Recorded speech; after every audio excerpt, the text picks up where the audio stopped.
This is a presentation that was prepared by Andy Burtt. He's the senior project geologist for our border project, and it did all the drilling along with other staff on the magnetite deposit. So any really curly technical questions, I may duck them and refer them to Andy. But yeah, I'm going to talk about Mustard Dam itself and then relate that back to our regional targets and the overall potential of the area. So hopefully this, yep. So quick outline of the talk. I'll just start off with the maiden resource that we announced last year, where it is, the distribution of the Bremer ironstones. We'll look at the magnetics, the regional magnetics, and then the detailed magnetics that we flew, mainly to show how it's been really useful, in fact critical, in planning the drilling and the modelling before we drilled, and the good correlation we got between what we drilled and what we had expected from the modelling. I'll talk a bit about the Davis tube and the work that we did in all the Davis tube recovery work we did in terms of the grade estimation for that maiden resource. A very brief talk about some petrology, and then I'll relate Mustard Dam back to the regional picture in terms of the other prospects and the overall exploration potential. So in November last year, we announced a maiden inferred resource for Mustard Dam of 1.5 billion tonnes at a Davis tube recoverable grade of 15.2% magnetite, using a 10% cut-off, which equated to 228 million tonnes of contained magnetite concentrate. I guess the really important bit from this slide, apart from the size of the deposit, is the actual concentrate grade down here, and this produces a high-grade iron concentrate, and particularly pleasing is the low levels of the deleterious elements, and the silica as well is well within acceptable range. That's just a 3D magnetic model which was used in the planning stage. So where is it? Well, it forms part of our border project.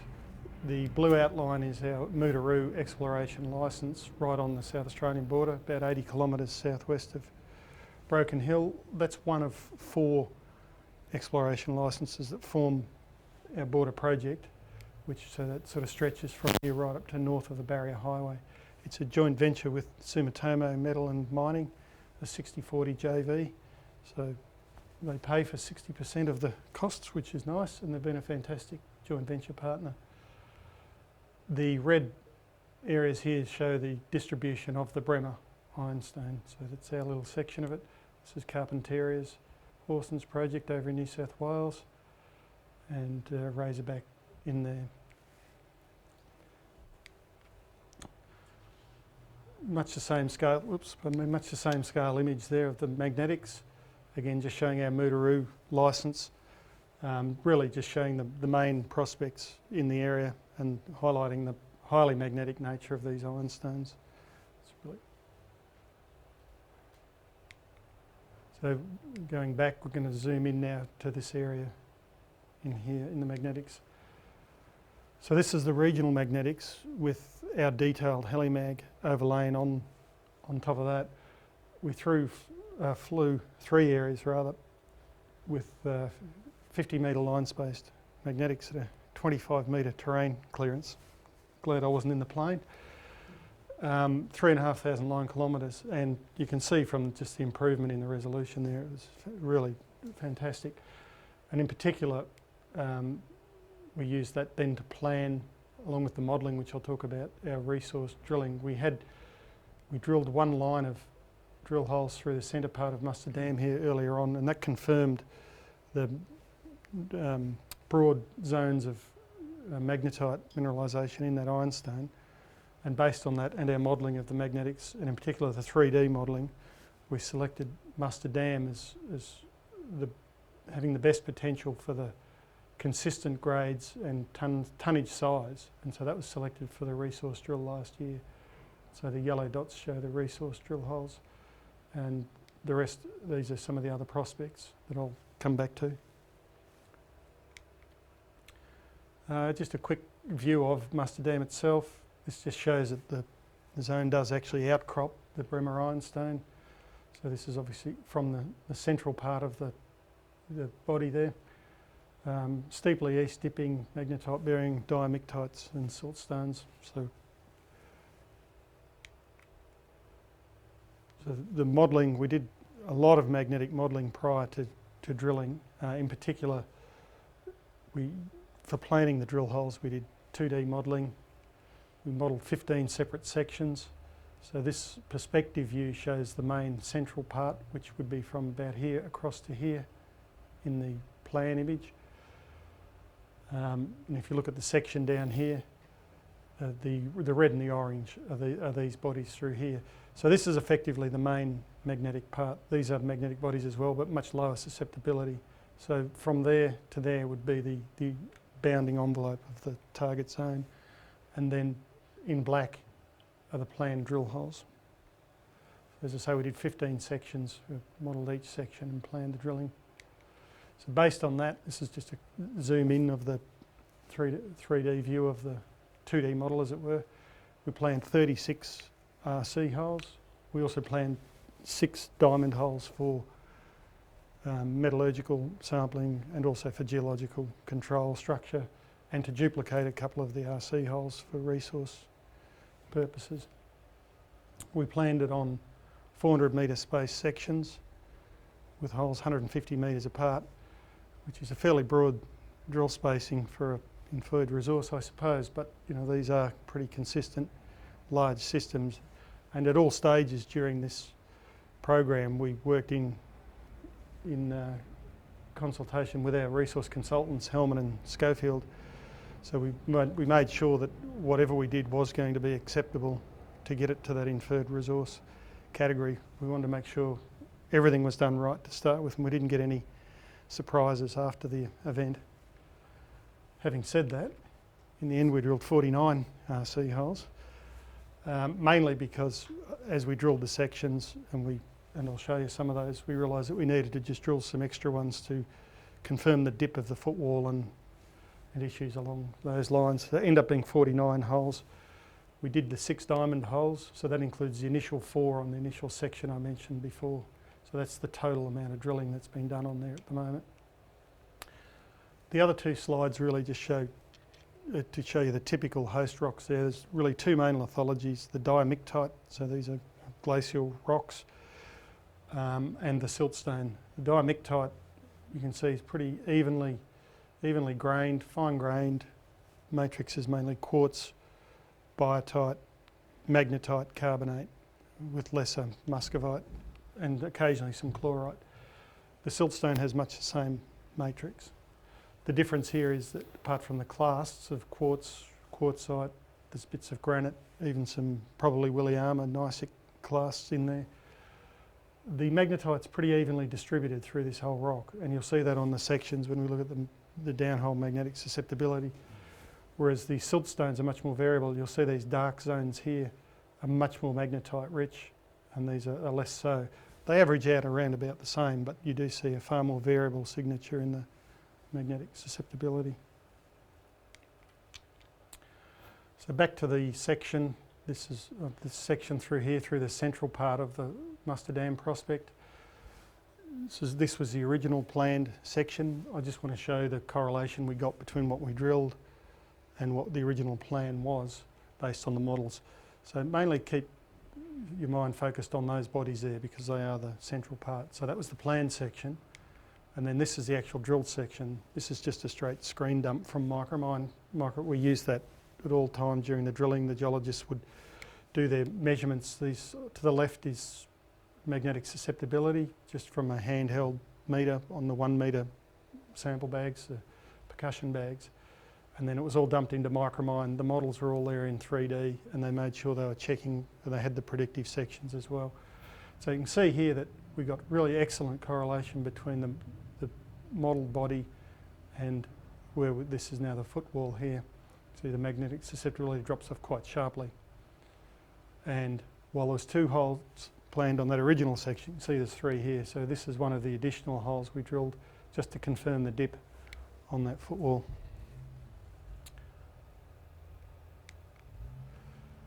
At the same time, or rather on completion of the drilling, we also ran downhole tool on every hole. We did downhole gyro for survey purposes. We also did downhole magsus, density and gamma. And Andy's been using that to refine the correlations between drill holes. Obviously it's in the inferred category at the moment. If we wanted to get it up to the next stage and do an infill program, we need to be able to show, you know, the continuity and from section to section and from hole to hole. So the downhole tool's been invaluable in doing that. So to the left is magsus and to the right is the bed thickness density measurement from the downhole tool. The difference here is I think the tool measures it every centimetre, so you get very good data. The main thing here is you can see that if I go back, if you see from the handheld measurements this quite variable spiky unit here, which is that siltstone, quite variable in the magnetic susceptibility and quite high. And so with the downhole tool and in this fence diagram, that's this zone through here, so it's correlated down. The hatch on the drill holes is the dark green, bluey green is siltstone, and the lighter one is what's logged as diamictite. But in the percussion holes, it's not always straightforward to pick siltstone from diamictite when the matrix is all the same. And we found that the correlation with the magsus wasn't always right. The diamond hole's obviously a lot better. But what this tool has enabled Andy to do is to actually package it up into broader packages. So you can see the diamictite here has got a much more consistent magnetic signature. And so he's broken it up into broad packages that he's been able to correlate. So effectively this is the footwall now to the overall unit, and this I think up here would be the hanging wall. And so this is another section to the north. It's about 1 kilometre to the northwest. Again, showing the same. You can see that siltstone unit, the footwall, and these broad packages of the diamictite through here. The difference here is the siltstone unit here is a bit thicker, this package, and he's also got a much lower grade zone in here, which is really a zone of internal dilution, which is here logged as diamictite. There seems to be pretty good correlation there. So if we put the holes back into their proper orientation, the dark lines are really the footwall and hanging wall bounds of the zone that formed the resource model. And then within that you have that zone of internal dilution. When we did the resource model, it was just a straight block model of the whole lot, and we included everything in it, including the internal dilution. That's his preliminary lithostratigraphy. It's a magnetic stratigraphy really, I suppose, but based on the downhole logging. So that's from one section to the other.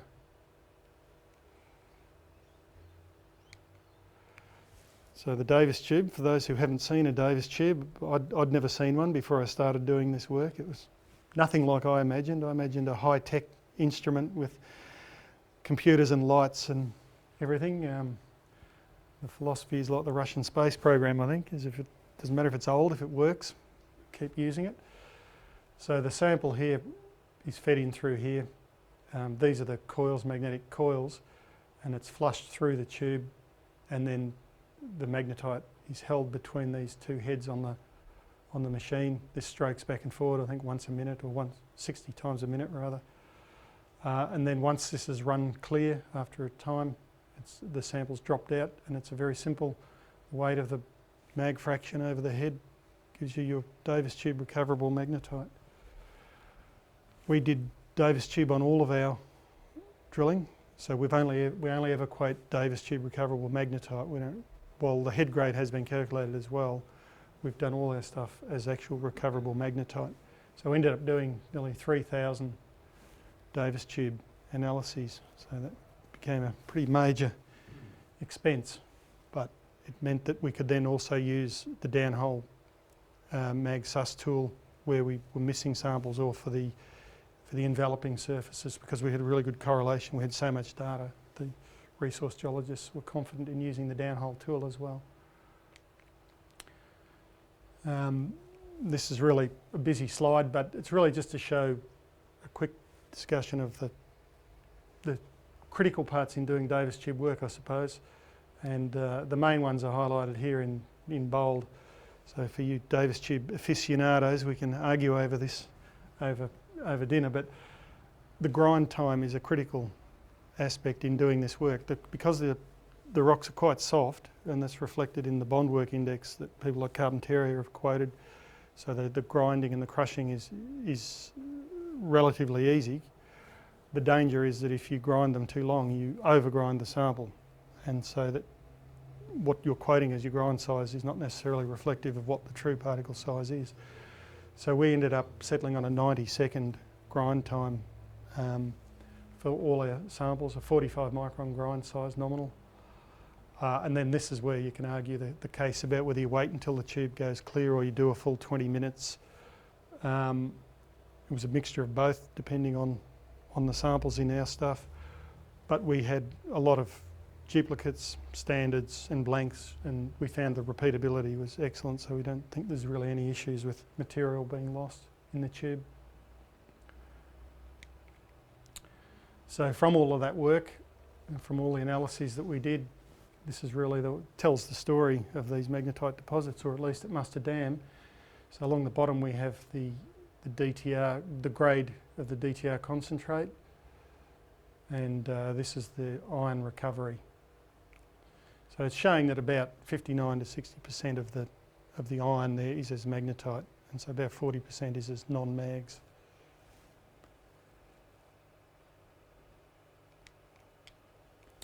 Just a very quick look at some of the petrology. Really quite a simple rock, really. Fairly matrix of diamictite, as we said, is the same as the siltstone. The carbonate content of these are mainly quartz, biotite, carbonate, magnetite and hematite. Carbonate amount varies a bit. It's generally around about 5%, but we have seen it up to 10 or 20%, and that probably contributes to that soft nature of the rock. The visual abundance that was estimated from the petrography is 16, which actually corresponds pretty well with our DTO work. Hematite here is probably lower than what we see overall. But again, this 60-40 ratio is pretty consistent across the whole deposit. The most important part from this slide, I guess, is that we saw no evidence of martitisation, so that the magnetite's pretty clean, and that's why we get the good recovery of the magnetite at least. This is just a close-up of one of the grain, or one section of it showing the magnetite and then a hematite grain. Really, just want to point out from this slide that the hematite does also have some ex-solution lamellae of magnetite within it, which gives us some hope that by doing some further work, which I'll talk about, we might be able to recover some of that hematite as well, whether it's using high-intensity limbs to improve the overall iron recovery by getting some of this hematite out as well. Oops. Sorry. So I'll just jump back to the mag image now. We've talked about Mustard Dam, and I'll just mention some of these other prospects. We've done a little bit of work and related it all back to the overall story. So this is, sorry, we're going to look at this area in here. So this is our Duffields prospect in here. This is actually a first VD image. The other one was just TMI image. We found that the first VD images give really excellent correlation with what we were seeing in the drilling in terms of grade. We were a bit concerned about whether it just reflected some deeper weathering or cover, but it seems to, certainly at Mustard Dam, be reflecting the grade very well.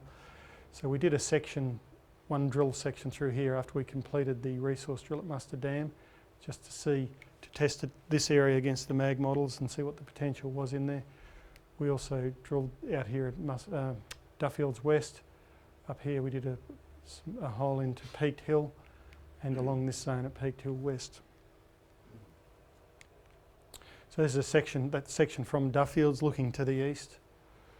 You can see that the depth of oxidation is deeper here compared to Mustard Dam, but it's another wide zone, and well, we haven't defined the full boundaries. We've defined the footwall.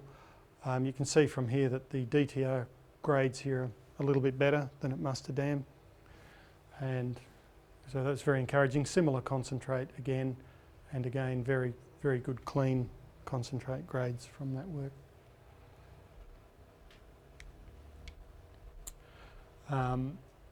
This table just shows they're the Duffields holes, and this is just a summary of the drilling from those other prospects. I think those should be around the other way, those names, but again, you can see that it's pretty consistent and it matched our mag modelling very well. This one was probably better grade than we expected, but again, similar with, again, good clean concentrate. So based on that drilling and all the mag modelling we did, we had a lot of confidence in the fact that based on what we thought we were going to get, we ended up getting 1.5 billion tonnes at Muster Dam. This is just the grade tonnage curve from the resource estimation that was done. Taking that, this is the initial exploration target that we worked from. We initially had 2.4 to 4 billion tonne exploration target made up of these prospects. And then after we'd done the Muster Dam drilling and the other regional drilling, we had the confidence to include a lot of the magnetite horizons in a revised exploration target, which comes out at exactly the same amount, but of course it doesn't include Muster Dam. So once you include Muster Dam into that, you're getting into the target range of 4 to 6 billion tonnes.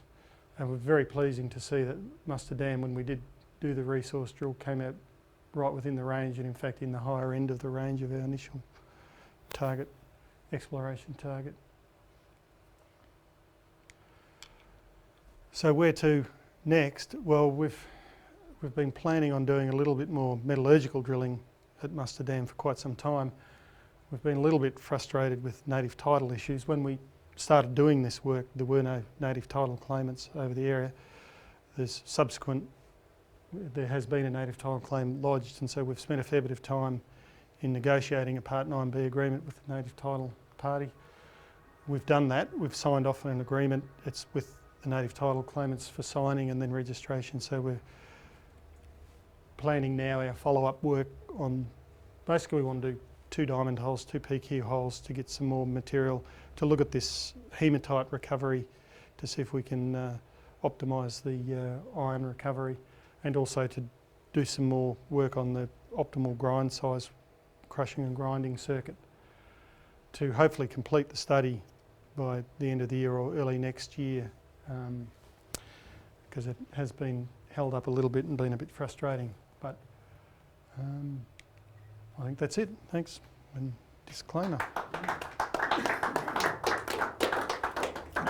Thank you, Ian. Wishing you a good time. Yep. We can either have a couple of questions now or move straight on to Trevor and have questions at the end of that, but maybe just ask if anybody got a question for Ian. Yeah, Chris? Yeah, the chemistry of the magnetite concentrates that come out all along the brim, it's fantastic from all the, if you look at Royals, you look at yours, you look at Horson's, everyone is, I mean, it's incredibly invariable and incredibly good the whole way. What's the reason? Ian, can you just try and summarise and repeat that question for the tape? The question from Chris was about the uniformity of the concentrate grade from all these iron deposits that are over a fairly large aerial extent. I guess that's what you're getting at. I guess it represents the nature of the environment in which those diamictites were deposited after the glaciation, whether you believe in a snowball Earth, but it's obviously straight after that event, and it's been a major basin, and clearly it must have been a fairly evenly distributed, and it's just precipitated out, I presume, out of the water column. You might expect a bit more variation depending on deformation and metamorphism, and I'm not sure for some of the other deposits, but certainly ours is showing remarkable consistency with, say, Horson's.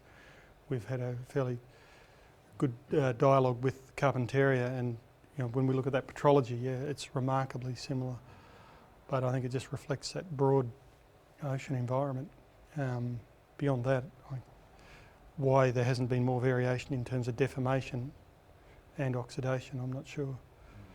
But I think Maldorki might be slightly different, I think, isn't it? Well, they've all got bugger all phos, no alumina.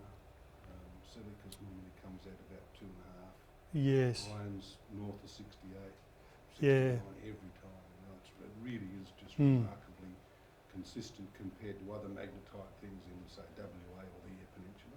Yes. So it's just a feature of the geology. I'm not sure how it would compare to the similar age units in Canada or in Africa. Those, I presume they would be similar, they'd be uniform. But it's certainly reflected in our drilling, across all these deposits too, how uniformly distributed the iron is. Yeah. Mm.